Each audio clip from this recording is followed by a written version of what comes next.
Well, good, blessed morning, beautiful, precious ones, and YouTubers. I hope all had a restful night. I surely did. I slept like a log, thank the Lord. Although I went extremely late last night, and I only been up like about an hour and a half, to be honest.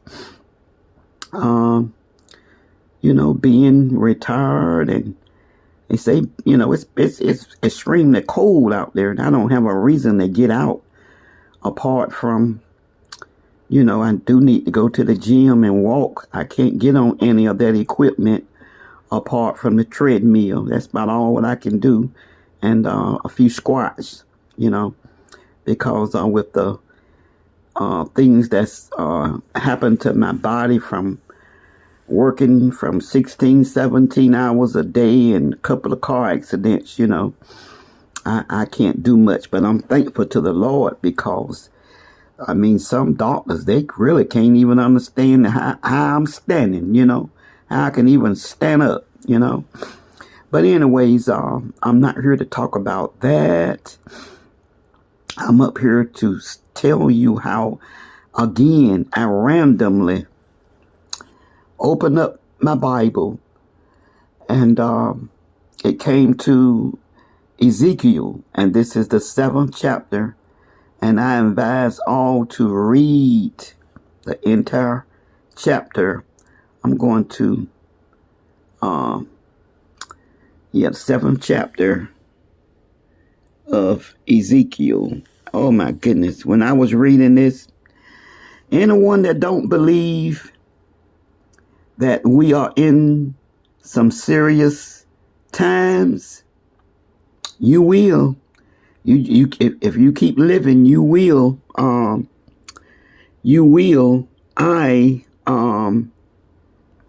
had this right here underlined, but I don't have the date. Normally, I put the date and the day, but I don't know. But it's been a long time. I can tell you that because I haven't been in Ezekiel. Oh my goodness, in like a couple of 2-3 years, I think, I'm going to pause this and turn the page. Well, praise the Lord, I remembered to do this. I advise all to read the whole chapter. To read the whole chapter. If you're curious, you read the whole book, But I've sort of like been into Proverbs and Songs and the New Testament, Philippians and Galatians and so on. I don't want to talk about number 47 because God put him there, and he put him there for a reason. I'm rocking in my chair. I'm moving side to side in my chair and when I get on certain topics, I just start to moving, But anywho, oh God, I tell you, it's just amazing how. And I said something, and I listened to the video that I did last night, and I meant what I said about. Well, I don't know if I said that last night or not, but so I'll just say it now, whether I said it last night or in a comment or whatever. I really, because I don't, I'm not going to get a headache over trying to remember when I said it, and I know what I said. I was talking about not losing joy, which was not quite true. I said, I said to the Lord, I don't want to be a hypocrite. I do not want to be a liar. I am not. But sometimes you can say something and it seems like you're lying, but you are not. You're not a liar. I did lose some joy. I lost quite a bit of joy, because I couldn't understand the why of what was going on.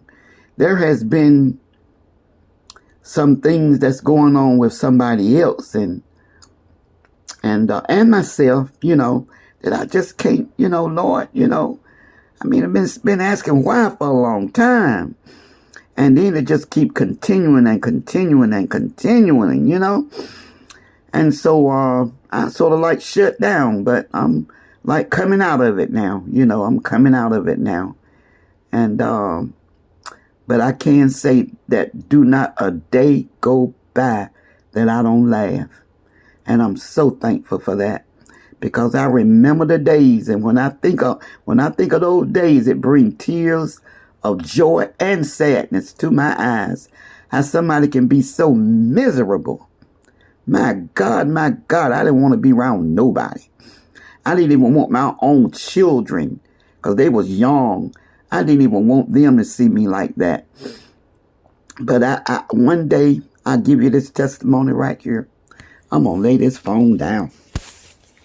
One day, I was shut up in my bedroom. And this was, I had met my husband, but we wasn't dating.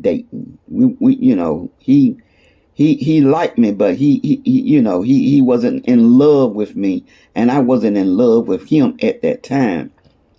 So I was paranoid. I got a hold to some bad pot, and I was just feeling so bad. And I remember praying or talking, but I remember what I said, and I remember what I asked for. And do you know God gave me all three of those things? I tell you what I asked for. I asked to be saved. That was the first thing I asked for. I asked to have a good job. And I asked to be married. Those were the three things in that order that I asked for. So let me tell you what God did. My husband and I began to see, he began to come see me more. This was well, you know, like 17, 18, I had some good days. 19, my days didn't really get bad until I met this heroin addict when I was 23, and I really cared a lot for him. I had no idea that he was a heroin addict. I knew I thought he was a good guy. And he just got caught up into stuff, you know, and that college crowd that he hung around with, and, you know, the things, oh my goodness. But anyways, and so my husband and I, he began to date me more, and he helped me out, you know, and I get angry with him, and he'll come, you know, and he'll come on in the house. I'll be upstairs and with the apartment, because it was an apartment. And I didn't want to talk to him, so I'd be locked in the bathroom, and he'll slide $100 bill up under the door. No, and I open that door in, boy. Oh my God. Oh my goodness. And so what the Lord did was, first, I got that job. My girls met some girls that was around the corner, and their mom worked at this plant. And man, I'm telling you, she was uneducated too. But she made big money back then, big money. And one Friday, we all went to the mall together. But, you know, her girls and she could shop and buy what they wanted. But I couldn't do that, you know. My girls had to choose and pick. So she told me, she said, I'm going to take your name into the office. And that's what she did. And I called, I don't know, I may have talked about this before. But anyways, I called every day. Every day I called this. It was a textile plant. I worked there for 9 years. And like about 4, maybe even 5 of those years, they put me all over that place. And because they changed, when they first hired me, they had draw winders. And oh man, I tell you, it's so much. But anyways, and so I got the call to come in, and it was had the interview with the plant manager, and I never forget his name. And come to find out, he was a Christian. I didn't know it at the time, but I carried my baby's pictures in there, and I explained to him that I needed that job. I wanted a better life for my children, you know. And he hired me right on the spot, which was God. So I got the job first. And then my husband, he started dating me a little more, and I started letting him spend the night, and he would bring clothes. And one day I looked in the closet. The man had about many clothes in my closet of his clothes in my closet as I did. So I told him, I said, look here. If I'm good enough to shack up with, I'm good enough to marry. He always say I asked him to marry me. I'm looking at his picture right now. I miss him, but I'm glad he's not here suffering, And so we married. We got married on February the 11th. I said, why can't we wait till Valentine's Day, for heaven's sake, Just 3 days away. And, but, he worked and I worked, and we went to the Justice of the Peace in my hometown, just 15 miles away. Came back home. We got some lunch and changed our clothes and went to work. We worked 5 years before we even took a vacation where we didn't need no honeymoon. We'd been honeymooning a whole while, So, and anybody, forgive me for saying that, but it's no sin in that. It's just the truth and a little humor, And so, and then on January the 5th, 1986, on a Tuesday morning, we didn't buy this home, but we moved out because he couldn't stay there. It was city housing, when I got it. And so I had to move out of there because with his income, my income, I wasn't qualified to stay there, which we wanted to move anyways. And so we got a house, and oh my goodness, me and my kids, we were so excited because we had never lived in a house like that before, 2 bathrooms and 3 bedrooms. We always had was 1 bedroom the house that I was raised in had 9 rooms. So, but anyway, let me get back to this. So what the Lord told me when I was shut up in that room, paranoid off that bad pot, I heard a voice say, what do you want? Write it down on a piece of paper. And those were the 3 things that I wrote down. But I wrote some specifics of what I wanted in a husband. I didn't write that down. I said it, not realizing that God was real, really real. I was raised in church. He ain't never felt real to me going to no church, although the pastor and his wife were beautiful people. We used to have a lot of ministers to come to our home, eating up the food all the week. It was enough. Now, Mom, one thing she did was she always cooked enough. We ain't never go hungry. We had a big old garden. Had hens, chickens, turkeys, geese, ducks. We even had a goat one. We had everything but a pig and a cow. Oh my goodness. And so she always cooked enough. We ate good and we dressed good. We just didn't have a lot of clothes. But what we did had, she bought good. She bought from the most expensive clothes, and they lasted. Once we got out of school, we had to take those clothes off and put on play clothes or work clothes, And so anyways, and so the Lord, he let me get the job first. I married second, and he saved me last. And some would think, well, that don't make sense. It made sense to the Lord. See, I thought, well, if I got a good job, then somebody will marry me because I can pull my weight with 3 kids, And then I thought, with the third one, if I got saved, then I stopped, going to the club and getting drunk, although I didn't care much for the club. After I got married, even before I got married, I was burned out with the clubs and the liquor houses, and I was sick of that. I was sick of everything. Really, I really wanted to die until I got that good job. Well, I was still miserable though, because I was a drunk. If I wasn't at work, I was drinking, So anywho, I had to open up my eyes and look down here to see how long I've been talking. I've been up here for 14 minutes. And I don't know how I got to this, because I wanted to talk about um, what the 7th chapter of Ezekiel is talking about. And you ain't seen nothing yet.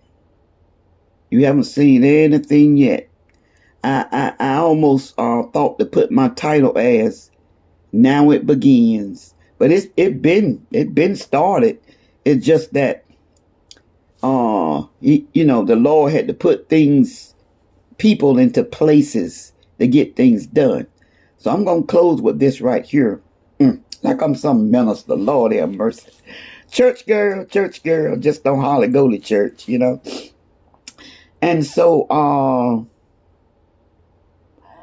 I don't know where it is, but in the New Testament, it reads that if the Lord didn't shorten the days, no flesh would be saved. Now, to God, one day is like 1,000 years to the Lord. So don't nobody know. I don't believe nobody on this earth knows. I don't believe nobody knows. The devil, he don't know. And speaking of him, I was having a conversation with my friend here that I met at the post office, and I say, look, I say now I think he's loose, but I say, what do you think from the word? Is the devil bound for that 1,000 years, or is he loose? And she said, girl, he loose. He been loose. And you know what? That's what I thought. I called him Slewfoot. I was telling him yesterday how much I hate him. I absolutely, positively hate the devil. He come to kill, steal, and destroy. And he do such an excellent job using people. Then you got people, they call themselves saved, some call themselves preaching and singing, and some, they doorkeepers. I remember I had my wisdom tooth pulled and something else, and I just didn't go to church for a while. And when I first went to this church, those at the doorkeeper, one in particular, it's like it just took a big liking to me. Young guy, called him son and everything. And so I didn't go in for like about a month or two or something like that. And then when I went back, he acted like I had the plague. Act like I had the plague. See, that's why I say church folk. Lord have mercy. Some of these not some of these church folk. Well, yeah. Well, see, we are the church. So I need to find another word. I can't say pew sitters, because, that's what I did. That's what I preferred to do. I didn't want to, I wouldn't mind being a doorkeeper, but I can't stand up for no 2 hours, on my feet without sitting down. This old ankle will give out on me. I got too much weight on. Even if I didn't have the weight, I can't stand up that long. But, it's just how some people are. How you know I wasn't sick? But you did have my wisdom tooth pulled, and that thing hurt me for a good 3 weeks. Oh my God. Oh, anybody, the ladies that know about having a baby, that's, Jesus Christ. But anyways, and I had to go back, to the dentist. But anyways, so I wouldn't, but for as ministering up in a pulpit, the only thing that I really wouldn't mind doing is talking to low income, poor, or not just them, anybody that's mothers and as particularly mothers, and their children, having audiences of mothers and just sharing how I was and how I shouldn't have been, but by the grace of God, all 3 of my kids turned out. My son teach at college. He's a professor. My oldest, And then too, I was thinking, may the Lord forgive me, because I know I'm changing the subject. But this lady bragging about her lawyer daughter. Every time I hear her, it's always my lawyer daughter. And I'm sure that younger daughter, feelings be hurt because she just recently, from the times that I listened to her, start talking about the younger daughter and the son that she rarely say anything about. You know, Lord, your daughter this, Lord, and that little daughter just is, both of them just as messy as she is, if they're not messier. You know, now I never taught my kids to bully. I never taught them to fight. I did say if somebody hit you, you better hit them back. I did tell them that. But I wouldn't tell them that. My daughter told her kids not to do that. You know, go tell your teacher, you know, don't fight. That's what she taught. And I'm going to tell you, both of them, well, all three of them really. But these younger two, man, I tell you, both of them, Jesus, they could tear you up. But my daughter taught them violence is not the answer. You know, it's not the answer. And so anyways, I may have been messed up, you know, and Rebecca didn't teach, because, you know, where I was raised at, when we moved there, when I was 5, my foster mom's brother, somebody murdered him, and she inherited it was 4 rooms. And she had the house remodeled. She had 5 more rooms built onto it. And where we lived was at a dead end. And everybody, you know, knew each other, got along and stuff. We weren't out there fighting and doing. And, you know, we would play. It was a big old field at the end. And we played softball down there. And look, girl, she was about 3-4 years younger than me. She was the only one I really was allowed to go to the house, you know, and play with. She had a lot of brothers, but Mom let me go over there and play with her. But I could only be in the yard, you know. And oh my goodness. You know, we didn't fight or nothing like that. Anyways, I'm just rambling on and on and on. Oh, I'm just rambling on. Let me get off of here. I ate a late breakfast. And now all I want is something cold. I probably won't eat again till probably about 6 or 7. So, getting back to the 7th chapter of Ezekiel, I hope and pray y'all read it. And anybody don't see prophecy in this right here, you just don't have much spirit. But that too can pass, because I didn't have none. I had no knowledge. Mostly, a lot of people say they don't read the Bible because they don't understand it. I didn't either, but I don't understand most of it. Well, not most of it. There's a lot of it, especially in the Old Testament, I don't understand now. And the book of Revelation, when you get to like the 3rd or 4th chapter, I stop reading because I can't get it. You know, I just can't get it. And some things not meant for us to get. You know, some people they know and some don't. But I'm good with what little bit I know. I feel like what I need to know. Well, see, the Holy Ghost always speak to you. It's work. That's what it is. You got to labor. You got to pray. You got to turn that plate over and fast and pray. You know, we could get so much. But speaking for me, I don't do it. I enjoy life. I don't do much. I don't even like to go anywhere. I love staying home. Man, there's so much peace here in my home. My God, I hate to even go out the door.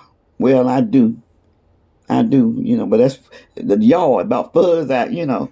Anywho, let me get off of here because I'm just I had no intentions of getting up here. I didn't know I was getting up here until I read the book of Ezekiel. So I would say God bless all. I know I don't get many views. I'm thankful for the ones that do view. And I'm thankful to the Lord that I don't hate anyone that used to come and you no longer come. It's okay. Because I'm not up here for some reasons like some is, you know. I mean, one day it'll come and if it don't, I'm good, you know. I got it, you know, I'm good. And so with that being said, God bless you. Jesus loves you. And so do I.